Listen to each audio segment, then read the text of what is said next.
Thank you, Mr. Chairman. Dear Parliamentary Assembly delegates, dear guests, your kind attention and valuable time shared to the rule of law problems and political prisoner problems are appreciable and encouraging. I was told that and ought to pass it to you.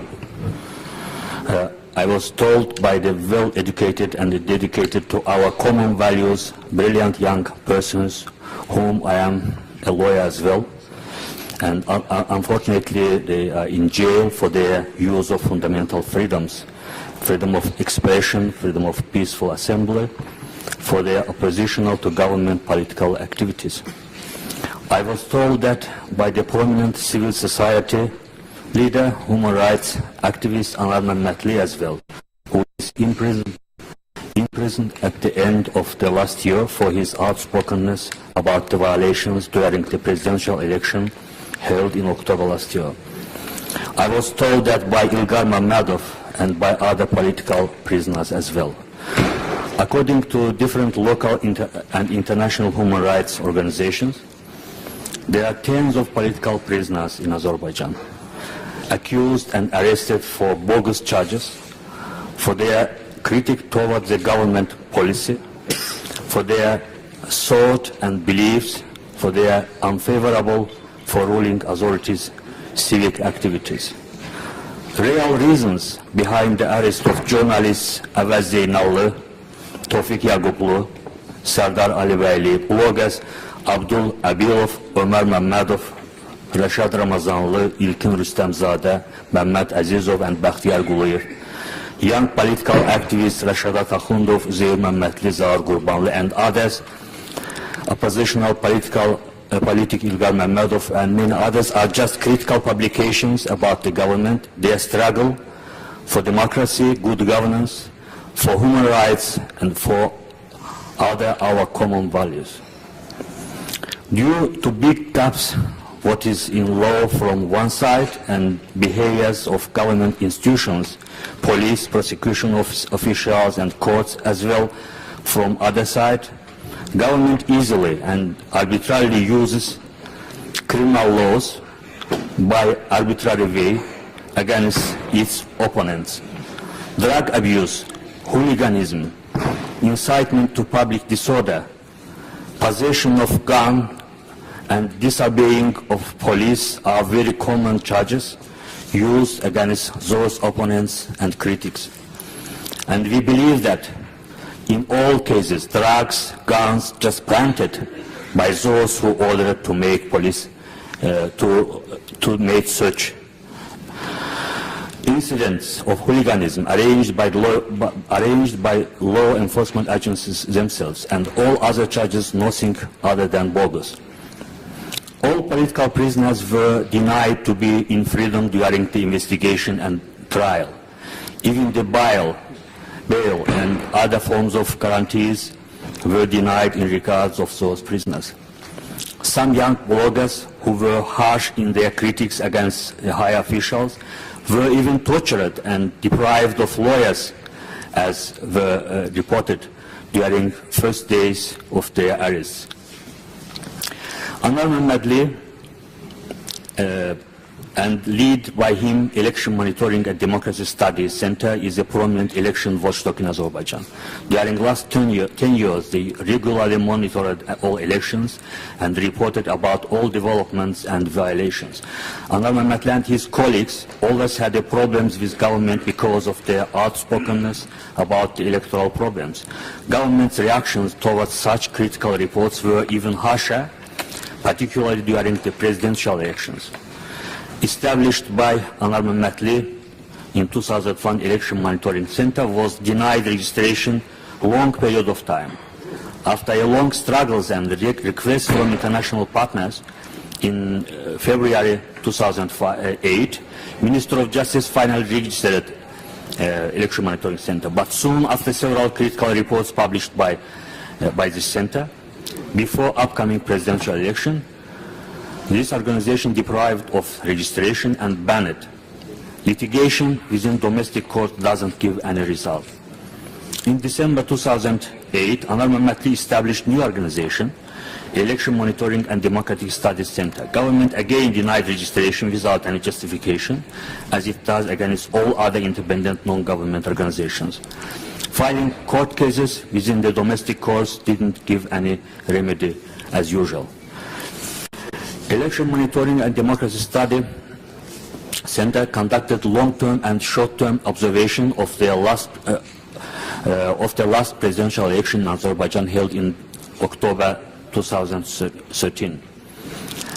After election Monitoring Center reported that presidential election was marred with violation of national legislation of Azerbaijan Republic and international standards, therefore cannot be considered free and democratic.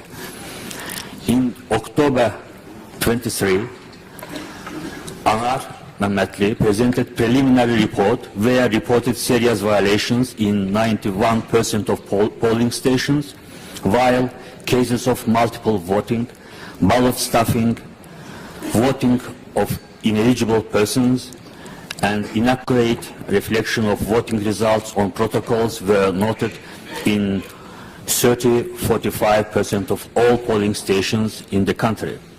Government launched criminal investigation against Anar Məmmədli and his colleagues just shortly after this presentation. In 29th of October, Grave Crimes Investigation Department of General Prosecutor Office came to their office and demanded all documents related to their activities and seized them.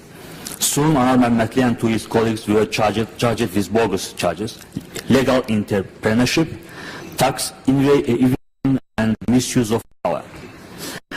According to government's official accusations, Anar Məmmədli and his colleagues together established this election monitoring center, not for monitoring and reporting on elections, but for just receiving grants and making big amounts of profits, which, in accordance to General Prosecutor of Opinion, is illegal entrepreneurship. As they made profit illegally, they avoided to pay taxes as well, as they say. Prosecutors don't want to take into account that all grants received from National Democratic Institute of US as a grant spent to grant activities, preparation and instruction of election monitors, long-term and short-term monitoring of election, etc. And they duly reported to grantee and tax authorities and Minister of Finance as well. The third charge against Anar Məmmədli and to his colleagues, the abuse of power, is even more confusing. There is no clear justification of that charge as well. On December 16, Anar Məmmədli was arrested and courts denied releasing him pending the trial. Any bails or guarantees haven't been accepted. Court justified their decision with the argument that Anar Məmmədli has big ties with international organizations in abroad and will escape to avoid the trial. Another argument is that he will stay in freedom.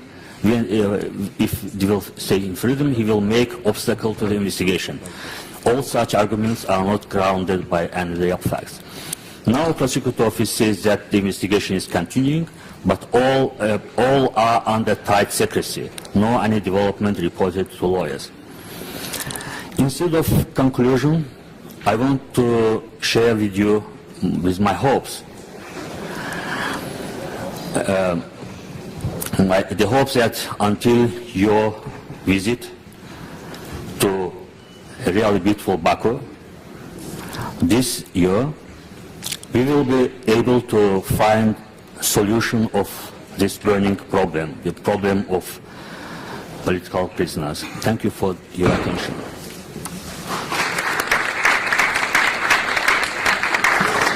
Системы, эффективное отправление правосудия, право на справедливое разбирательство, подотчетность госинститутов и должностных лиц, право на правовую помощь и соблюдение прав лиц, взятых под стражу и так далее. Но сегодня Азербайджан столкнулся с несправедливой критикой в отношении отсутствия верховенства закона в деле Анар Məmmədli. Что же нам предлагается? Отказаться от главных принципов и жить в атмосфере беззакония? Прозвучали обвинения в политических мотивах его ареста, в нетранспарентности отправления правосудия в его деле. Данное дело, да, открыто на основании материалов, поступивших в Генпрокуратуру из Министерства налогов по обвинению злоупотребления служебными полномочиями, незаконная предпринимательская деятельность с извлечением доходов в крупных размерах. Возбуждено дело и взято и ведется расследование. Подобное уголовное дело – это нормальная часть практики правоохранительных и судебных органов на всем пространстве ОБСЕ. Мы живем в правовом государстве, и каждый несет ответственность перед законом. Почему же защитники Анара Məmmədli не хотят дождаться результатов расследования и всеми средствами хотят повлиять на ход расследования? Уголовное дело было возбуждено 2 месяца тому назад. Согласитесь, уважаемые коллеги, что это противоречит принципам верховенства закона. Второй вопрос.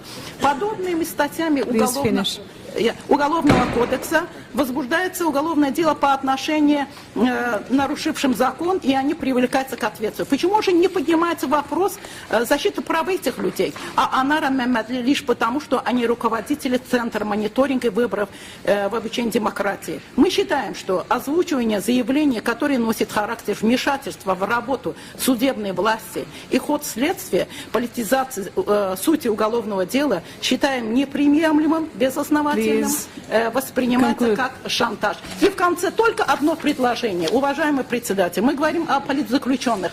Такое ответственная, авторитетная организация, как Парламентская ассамблея Совета Европы, в январе приняла резолюцию о том, что в Азербайджане нет политзаключенных. Каким же образом наша авторитетная ассамблея ОБСЕ ставит под сомнение резолюцию ПАСы? Спасибо за внимание. Mr. Hadjili. Thank you. I just will mention about 2 issues raised in the comments of Azerbaijani parliamentarians. Madam Rabiat Aslanova is chairman of Human Rights Committee of Azerbaijani Parliament. And I'm afraid that it seems that she is even more harsher in her judgments against Anar Məmmədli than the prosecutor office. I think that I could give more details, and I could meet with parliamentarians back in Baku and provide more information in order to look at this issue and to help her. And another thing, another question, another information was that Parliamentary Assembly of Council of Europe said that there is no political prisoner in Azerbaijan. This is not real, it's not true, because it was last year in January, there was 2 reports about Azerbaijan. One is about Azerbaijani commitments to the Council of Europe values, and another was about the political prisoner issues. Yeah, in first report there was the name of 26 political prisoners in Azerbaijan, but in another, in the second report there was more than about 80 numbers of political prisoners in Azerbaijan. But Parliamentary Assembly accepted the first one and denied to accept the second one. So in first one there was 26 political prisoners in Azerbaijan. So it's a problem there, and I'm afraid that we should take it into account. Thank you very much.